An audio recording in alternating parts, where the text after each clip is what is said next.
السلام عليكم ورحمة الله وبركاته، عشاق الرياضة في كل مكان، أهلا وسهلا ومرحبا بكم في حلقة جديدة من برنامج الشارع الرياضي. اليوم مشاهدينا الكرام كما عودناكم أن احنا دائما سباقين بتغطية تفاصيل مونديال قطر 2022. الكثير من الآراء الشارع الرياضي سنسمعها اليوم حول هذا المونديال.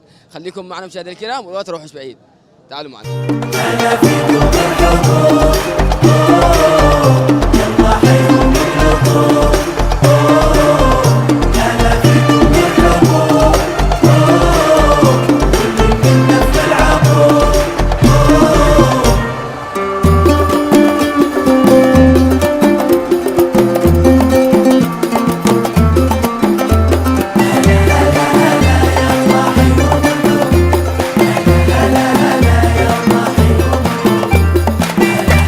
السلام عليكم. السلام ورحمة الله وبركاته. اسمك كريم؟ خالد الدحيح. الله يسعدك خير. خالد، شكلك متابع كثير لمونديال قطر 2022. ايوه اكيد نعم. كيف المونديال؟ والله المونديال اكثر من رائع، اكثر من كلمة رائع، يعني لا حاجة لا توصف للأمانة. بالنسبة لي هذا مونديال المفاجآت، شفنا كثير مفاجآت خصوصا المنتخبات العربية التي قدمت مستوى عظيم في هذا المونديال، ايش رايك بالمنتخبات العربية؟ مفاجأة 22 المنتخب السعودي، بلا شك ولا جدال. كيف كان المفاجأة؟ صراحة غير متوقع، غير يعني حاجة من الخيال، أداء المنتخب السعودي، نتيجة وأداء، يعني هزمنا الأرجنتين مستوى ونتيجة. يا سلام عليك، طب أنت كنت متوقع هذه النتيجة؟ لا ولا حتى في الأحلام أبد. دخلت جيت من الكلية، دخلت في 2-0 لما جاء هدف التسلل خلاص يعني قلت بنهزم. فجأة انقلبت الطاولة. نعم جميل جدا. هل الهزيمة هذه هزيمة الأرجنتين بتأثر نفسيا على ليونيل ميسي؟ ها أكيد تأثر هو في المباراة، أكيد بتأثر على المستقبل. أولا ميسي كان المنتخب الأرجنتيني مطالب بنتيجة كبيرة من الجماهير حقه، بعدين فجأة يخسر. كان الجماهير حقه يطالبوا بهزيمته أو يتمنوا الفوز حقه من فوق الستة، فجأة يخسرون 2-0 من المنتخب العربي. أنا بقول لك حاجة، ربما هذا سيكون انفجار للأرجنتين، قد يؤثر عليهم بسبب الضغوطات والمتراكمات، ربما ينفجروا ويصحصحوا ويبدأوا يقدموا أفضل. حتى لو انفجر ما راح يوصل مكان لا بعيد. مش مؤمن بهذه. ماشي خلاص ما راح لا، انه الأرجنتين مرشح الأول لهذه البطولة. هو المرشح الأول لهذه البطولة وتلقى خسارة من منتخب عربي، ولأول مرة في التاريخ من منتخب عربي. خلاص يعني كمل الكلام قدام المنتخب السعودي. اتوقع انه الأرجنتين ما بتوصلش لادوار الادوار متقدمه، لا مستحيل انها توصل لادوار. بعيد عن تشجيع وعن ميولي، انت تعرف ميولي ما راح توصل. وين ميولك؟ وين منتخبك المفضل في كاس العالم؟ اكيد البرازيل، ويميل البرتغال يعني عشان الدون، اكيد عشان الدون، يعني برازيل اوروبا وبرازيل العالم. استاذ ماجد، اكيد انت متابع كبير لهذا المونديال. اعطينا منتخبك المفضل في كاس العالم. والله انا منتخبي المفضل البرازيل. برازيل، سامبا البرازيل. ايش رايك بالسامبا هذا والله اتمنى ان البرازيل يقدموا هذه المره يعني اداء رائع يكون، ومنتظرين مباراتهم يوم غد ان شاء الله، ونشوف ايش يعني اللي بيقدموا يعني ان شاء الله، يعني يقدموا اداء جميل ورائع يعني ان شاء الله. ان شاء الله باذن الله. طب انا اسالك سؤال، انت تابعت اكيد المباراه حق الارجنتين والسعوديه، كيف شفت المباراه؟ والله الارجنتين والسعوديه كان اداء السعوديه اداء رائع.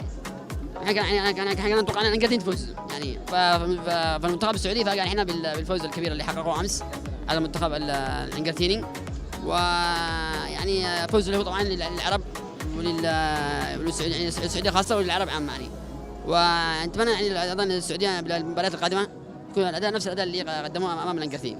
طب برايك بحكم انه كل المنتخبات العربيه قد بدات مشوارها في مونديال قطر، من بتشوف المنتخب العربي الاكثر جاهزيه واستعداد لهذا المونديال؟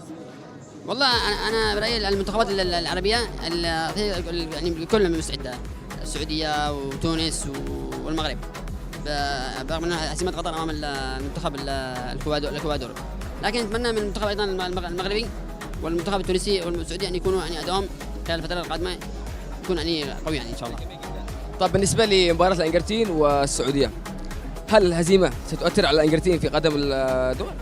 والله الارجنتين اكيد بتأثر على الارجنتين السعوديه، لكن اذا حسنا اداؤه خلال المباراه القادمه الارجنتين امام المنتخب اللي بيقابله، انا اتوقع ان الهزيمه هذه بتكون صحوه لهم، في غد. هم بتكون ايضا لهم مثل ايش يعني ايش بيحفزهم يعني ايش المباراه القادمه يعني الهزيمه دي بتعتبرهم يعني ايش انه يعني دافع انهم يعني ايش يقدموا اداء قوي خلال مباراتهم القادمه يعني خلال المنتخبات. طب جميل جدا. انا عندي سؤال، ايش رايك في حال ميسي رجع مع الارجنتين، ميسي رجع مع البرتغال وكريستيانو رجع مع الارجنتين، ايش رايك؟ والله هذا صعب مستحيل يعني كيف بيكون منتخب الارجنتين، كيف بيكون منتخب ميسي؟ هل بيكملوا المنظومه؟ لا كل واحد لازم يلعب مع فريقه. يعني ميسي يلعب مع الانجلتين وكريستيانو يلعب مع البرتغال. يعني صعب يسيب المنتخب الانجلتيني. بحكم انه ذكرنا ميسي وكريستيانو، انا اسالك سؤال، بحال وصول كريستيانو وميسي الى نهائي المونديال تتمناها لمين؟ والله انا اتمنى للبرتغال. ردون ايديك. آه. حياك الله كابتن صالح. كابتن صالح، ايش رايك بمونديال قطر 2022؟ والله ما شاء الله منديل جدا جدا اكثر من رائع. ما توقعنا أنا كذا بينجحوا، ما شاء الله تجهيزاتهم يعني ولعبهم واكثر الاروع اللي لعبوهم. انا متفق معك بصراحه قطر، لا انما العرب يعني اللي منتخب، مش انه ما اظن قطر انها قدمت.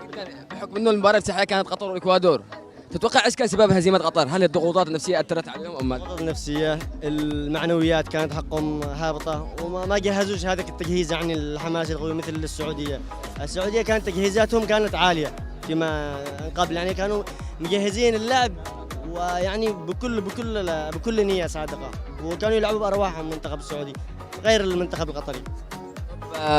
بحكم انك تابعت دور المجموعات، تابعت المنتخبات العربيه، من تشعر انه المنتخب العربي الاكثر جاهزيه واكثر استعداد؟ اكيد لا بغض النظر المنتخب السعودي اكيد. المنتخب المغربي يمتلك اسماء وكلهم محترفين. المنتخب الغربي ما شاء الله المغربي منتخب ممتاز، بس هذه المره صراحه الاكثر تقديما والاجتهاد، يعني زي ما تقول لعبهم كانما يدافعون على ارضهم. المنتخب السعودي لعب ما شاء الله ممتاز، اكثر من رائع قدموا، ما توقعناهم كذا يعني فرق بين المغرب وفرق بين السعودي. نحن نتمنى المنتخب المغربي ان يقدم المباريات القادمه اكثر واكثر ان شاء الله. بالنسبه لهذا المونديال كان مونديال المفاجآت. انا بالنسبه لي المنتخبات العربيه قدمت اداء عظيم، اليوم اليابان هزمت المانيا، ايش رايك بهذا المونديال؟ والله يعني انه في يكون حصان اسود بيقلب المفاجآت كامل، خصوصا بعد ترشحات البرازيل والارجنتين. نعم، انا اشوف من كثر ما يعني زي ما تقول شفت اشياء انقلبت يعني المنتخبات العالميه زي الارجنتين وزي الان تكلمت المنتخب الالماني. ما توقعت ان يعني الياباني منتخب، لان المنتخب الالماني منتخب معروف له يعني لعب ماضي وله تاريخ ماضي بالكره القدم، يعني انقلبت الايه. فاهم لك؟ جدا. انا بسالك سؤال، طب لو رونالدو في الارجنتين وميسي في البرتغال، ايش رايك؟ بعيد جدا. ايش رايك؟ تتوقع انه يكون منتخب ضارب البرتغال ولا؟ هذه من المعجزات، لا صعب انه يكون يعني ميسي يقبل هذا الشيء وكريستيانو يقبل هذا الشيء. انا اقول لك لو يعني بحكم انه جنسيته كان انجلتيني رونالدو، والعكس ميسي كان برتغالي. برجع انا برغم اني اشجع البرتغال برجع اشجع الارجنتين عشان كريستيانو. اكيد تحب رونالدو؟ اكيد جدا. في حاله انه وصل ميسي وكريستيانو الى نهائي مونديال اتمنى اكيد كريستيانو. السبب؟ لان لاعب برضه ممتاز، ميسي كذلك لاعب اسطوري وممتاز، وانا بس في الواقع في النهايه انا اشجع كريستيانو مهما كان. القلب ميال انا داري القلب ميال. قدم والكره قدم كذا، شوف يوم لك يوم عليك. اسمك كريم؟ خالد حداد، رئيس رابطه المنتخب الوطني ونادي التلال صنعاء. حياك الله كابتن خالد. كابتن خالد اكيد مطلع على المونديال قطر 22. اكيد متابع. ايش رايك بهذا المونديال؟ بصراحه مونديال مميز، وصراحه قطر تستاهل كل خير يعني على التنظيم هذا، ونعتبر انه افضل تنظيم على مستوى كاس العالم سابقا. جدا. طب اعطينا منتخبك المفضل في هذا المونديال. البرازيل. برازيلي. يا سلام. تتوقع انه يوصل لنهائي المونديال؟ اكيد ان شاء الله. البرازيل فريق قوي وتاريخ، ان شاء الله يكون كاس العالم من نصيب البرازيل ان شاء الله باذن الله. طب اكيد تابعت مباراه الارجنتين والسعوديه.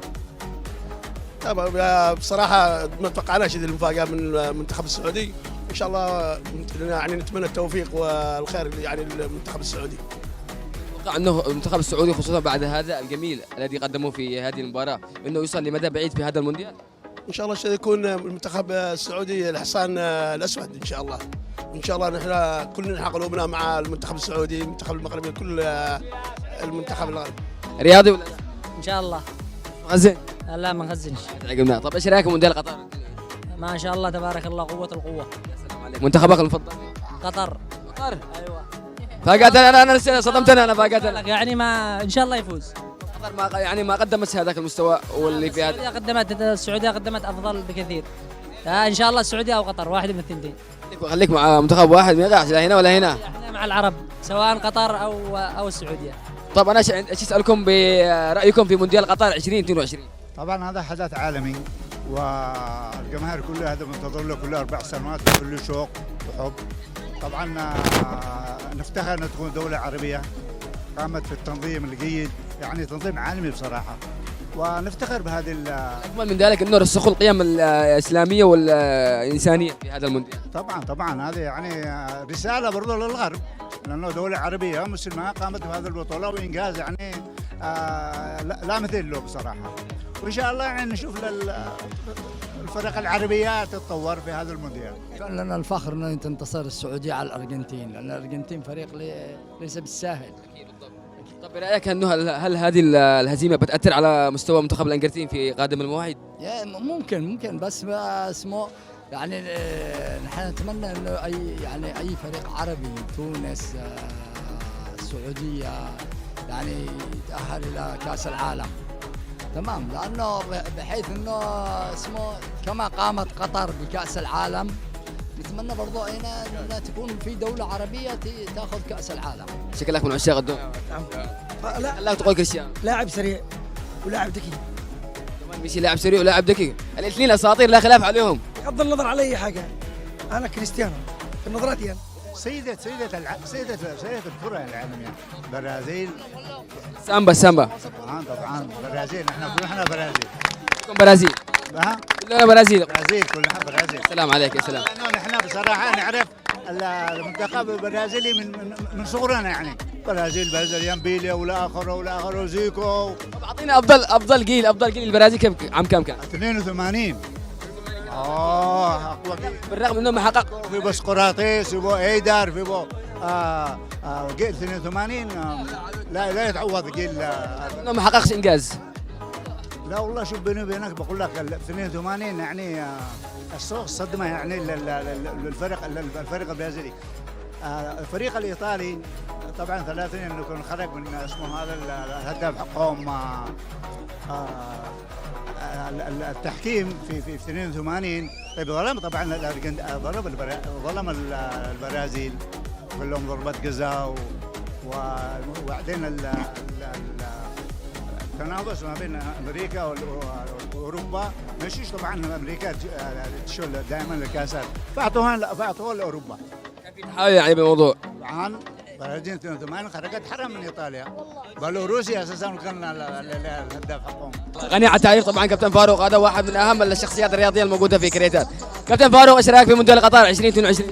والله مونديال له طعم خاص بصراحه، بحكم انه في دوله عربيه والاول مره في تاريخ هذه البطولات تقام في دوله عربيه وفي الشرق الاوسط، فله يعني طعم خاص، وخاصه رغم التحديات من الدول الاوروبيه التي راهنت على فشل هذا المونديال، لكن الى الان 11 جوله او 11 مباراه، الامور طيبه ومونديال فوق الخيال وفوق التوقع. يا كثير من المفاجات هذه 11 جول. ايوه فعلا، يعني انا ذكرنا بمونديال 2002 في كوريا واليابان، لانه في كوريا واليابان منتخب الالماني خرج من الدور الاول، الارجنتيني خرج من الدور الاول، منتخبات كبيره خرجت من الدور الاول، وكان البطل البرازيلي. ان شاء الله تتكرر ان شاء الله باذن الله. طيب كابتن فاروق، بحكم انك تابعت هذا المونديال وشفت اكيد تابعت مباراه الارجنتين والسعوديه، كيف شفت المباراه؟ والله شوف المباراه هذه تحسب باجمالا تحسب للمدرب، مدرب السعوديه رينار، لانه قرأ المباراه. عفوا انا اضم صوتي لصوتك، طبعا انا كان اقولها انها تحسب للمدرب مش اللاعبين. انا فعلا بحكم ان انا مدرب وعارف ذا الشيء، فيمكن اغلب الجميع يعني حسب الفوز للاعبين، ولكن يسوء المدرب. لكن فعلا المدرب اعطى للمباراه حقها، واعطى المباراه وقرأ المباراه بالشكل المطلوب. يعني الشوط الاول لعب بخطه التسلل، وهذه خطه سلاح ذو حدين، ان ضبطت معك مشت، ان ما ضبطتش هذه يمكن تستقبل اهداف، وفعلا امامكم استقبلوا اهداف كثيره لكن كلها اوفسايد، وهذا اللي ساعد المنتخب السعودي انه الشوط الثاني انه يغلب المعادله. وفي نقطه مهمه، دائما منتخباتنا العربيه ومنتخبات اسيا تدخل في كل مباراه فيها نوع من الخوف هذا عندما يأثر عليهم دائما اي كان من كان، عندما يسيطر عليك الخوف اعرف انك مهزوم قبل تبدا المباراه. وهذا ما حصل مع قطر للاسف. هذا ما حصل مع قطر، حصل مع اليابان اليوم، حصل مع السعوديه، حصل، لكن لحسن حظهم انهم استقبلوا هدف في البدايه، وهذا ما ابعد الخوف منهم، وعادوا في المباراه في الشوط الثاني، وهذه في الاخير تحسب للمدرب. المدرب عندما يكون شجاع ويقرا المباراه فهنا يعني تكون مباراة له. وهذه يعني نحن كعربيين كمسلمين نحن فخورين في هذا الفوز في السعودية، لأنه أول فوز في التاريخ لبلد عربي مسلم يحمل في علمه لا اله الا الله محمد رسول الله على منتخب ارجنتيني. بالنسبه لهزيمه منتخب الارجنتين تتوقع انه يأثر على نفسيه اللاعبين وخاصه ليونيل ميسي؟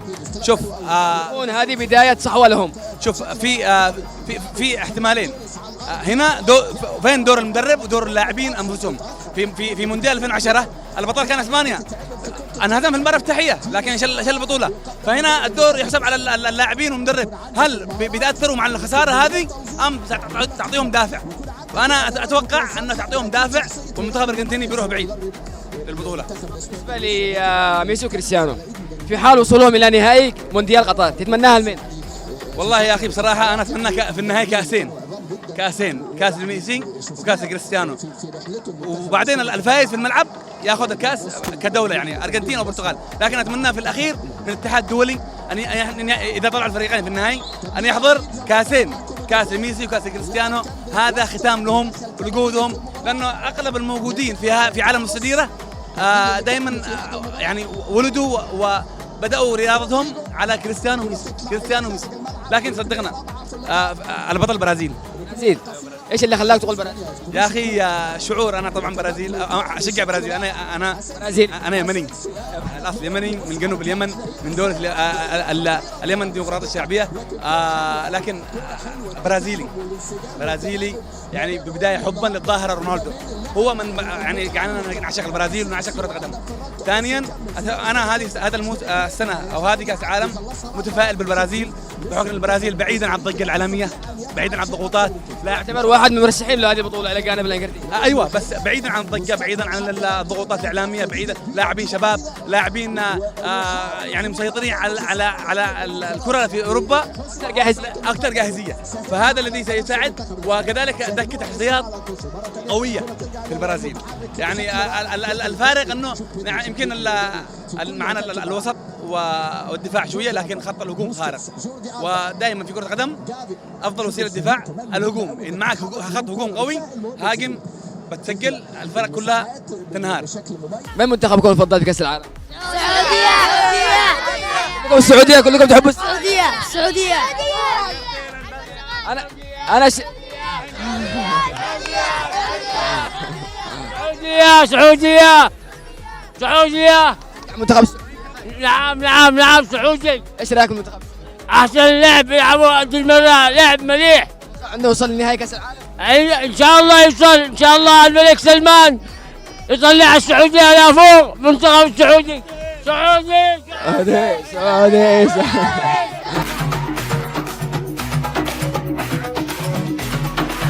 إذا مشاهدينا الكرام، وصلنا وإياكم إلى فقرة سؤال حلقتنا لهذا اليوم، والذي من خلاله سيكون معنا رابح واحد فقط في هذه الحلقة. تعالوا معنا مشاهدينا الكرام لنتعرف على هذا المتسابق. الله كابتن أنس عندي سؤال، إيش رأيك تربح معنا؟ ان شاء الله بإذن الله. طب السؤال يقول: من هو المنتخب الذي صاحب أكبر عدد أهداف في تاريخ المونديال؟ صاحب اكبر والله مدري. لك علم. شكرا جزيلا لك يا العافية. السلام عليكم. السلام عليكم ورحمة الله. اسمك كريم؟ أسامة محمد. أسامة، ايش رايك تربح معنا اليوم؟ إن شاء الله بإذن الله. عندي سؤال، السؤال يقول: من هو المنتخب صاحب أكبر عدد أهداف في تاريخ مونديال كأس العالم؟ في تاريخ كأس العالم. الأرجنتين. إجابة خاطئة للأسف. جزيلا لك. محسن، ايش رايك تربح معنا اليوم؟ كيف؟ ايش رايك تربح معنا اليوم؟ ارباح ايش؟ جائزة مالية. ان شاء الله. ان شاء الله باذن الله. طبعا عندنا سؤال، السؤال يقول: من هو المنتخب صاحب اكبر عدد اهداف في تاريخ كاس العالم؟ الان كاس العالم من يوم ما بدا الى يومنا هذا.